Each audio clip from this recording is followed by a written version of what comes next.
Hey everyone, this is AFNAN AHMAD and I am here to present you on the topic Master Pillars in the Art of Effective Communication. So I have noted down five major points or five major pillars that I think are very much important when it comes to being an effective communicator. So the importance of effective communication is that being able to present in such a way that the person that is listening to what you're trying to present is having a real good clarity and understanding of what you are trying to present. For example, as in if you have an idea and you want it to be presented to the person, and in such a case you need to be really good at understanding the idea by yourself in the initial stage, and after that you should have the clarity of thought regarding the idea and then be able to present to the person and also get the feedback from the person to really know if the person has understood what you are trying to present. So here we have five things that I have noted down. So amongst the five things, let's get into the first one, which is clarity. So having the clarity is very much important. That let me just read the lines first and then come into the part of explanation. So expressing ideas in a clear and understandable manner is crucial. So use simple language, organize thoughts logically, and ensure your message is easily comprehensible to the audience.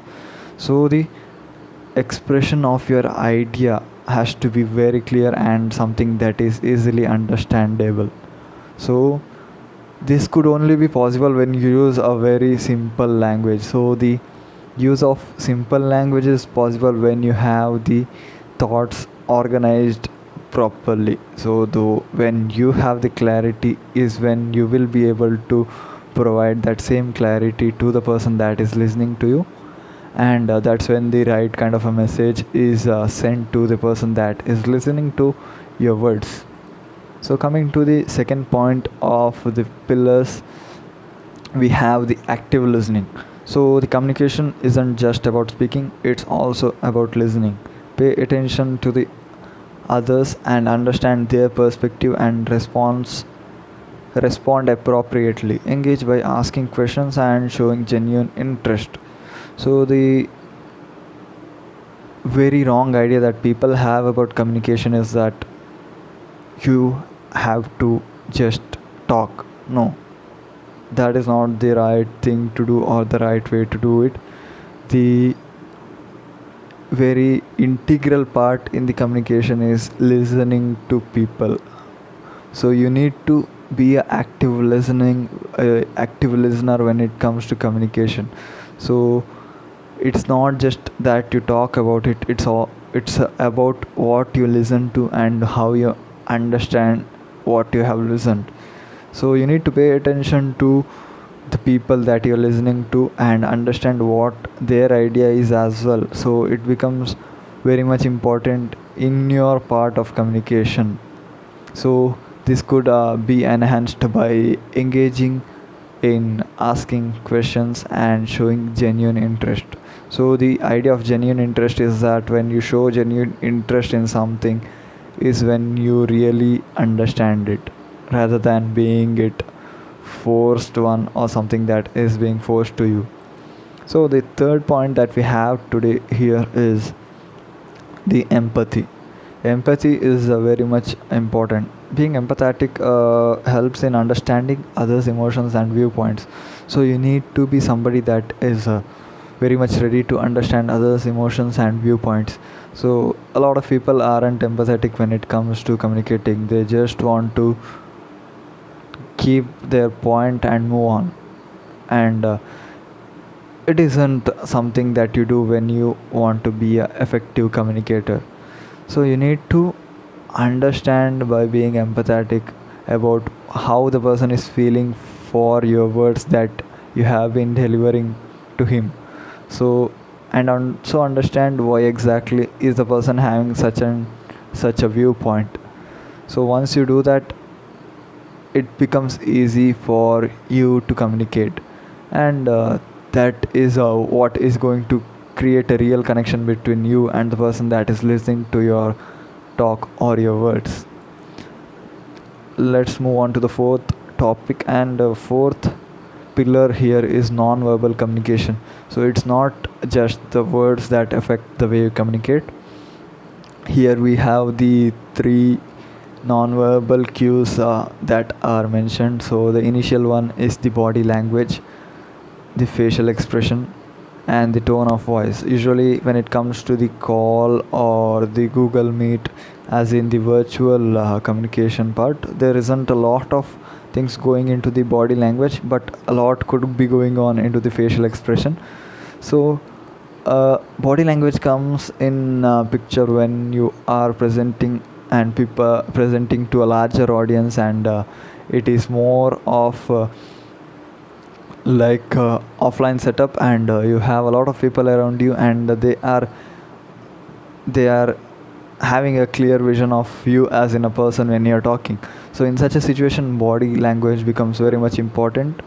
And facial expressions, yeah, you need to have the right kind of facial expression regarding the thought of your communication and regarding the expression of your words. For example, if you are expressing about something really good, you need to have a slight smile on your face, or something that is going to impart as in a positive way. So such thing is very much important when it comes to non-verbal communication. So the tone of voice as well. See, the change of tone of voice that ignites some kind of interest in the audience that is listening to you. So the tone of voice is also very much important in conveying your messages. So you need to be very much aware of the environment that you are communicating in and the factors that is affecting your communication. So that is very much important. And coming to the fifth point, I wouldn't say the last point, because there are a lot of things that get into when it comes to the part of effective communication, but I would say this could be the major 5 points that are very much important when you're saying about the effective communication. So coming to the feedback part, let me explain the feedback part first and then come into what I'm trying to explain here. So encouraging and providing feedback fosters an environment of open communication. Constructive feedback helps improve understanding, ensures clarity, and strengthens relationships by showing a willingness to learn and adapt based on others' responses. So being able to learn and adapt as a communicator is very much important. So it is not that there is a communicator that is 100% right on what he is presenting.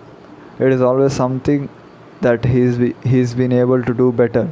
It's not always about he's doing everything right. It's always about what doing the most of the things right and right thing at the right time.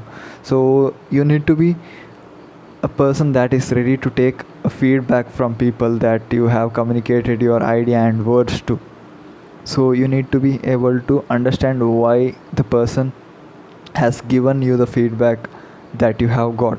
So that is very much important, based on which you can improve. So speaking about these 5 things, the whole idea was that it's not that I have made the perfect presentation here. Even my words, I have missed a few things, and I have had mistakes done here. Maybe the basic 5 points that I have said, I might have missed it, but the whole point here is that you get better each time you communicate. And I am here presenting to a camera, so getting a feedback is only possible when you are ready to take the feedback from the people, and also understand the feedback that you have gotten and get better. So the clarity, the empathy, the non-verbal communication, the also the fact of getting the feedback, and all of the 5 points that I have mentioned here becomes very basic major pillars in the art of communication. So I have mentioned it as an art because usually people do not consider communication as an art, but it is very much of an art that is very much necessary in today's world. No matter which field you're working on, you need to be a better and effective communicator in all forms of studies, all forms of works, and everywhere. It is a very much important social skill that we need to learn as being a effective communicator. So I hope you like this video, and for if you want to see more of such videos, do let me know. And thank you for listening. Thank you.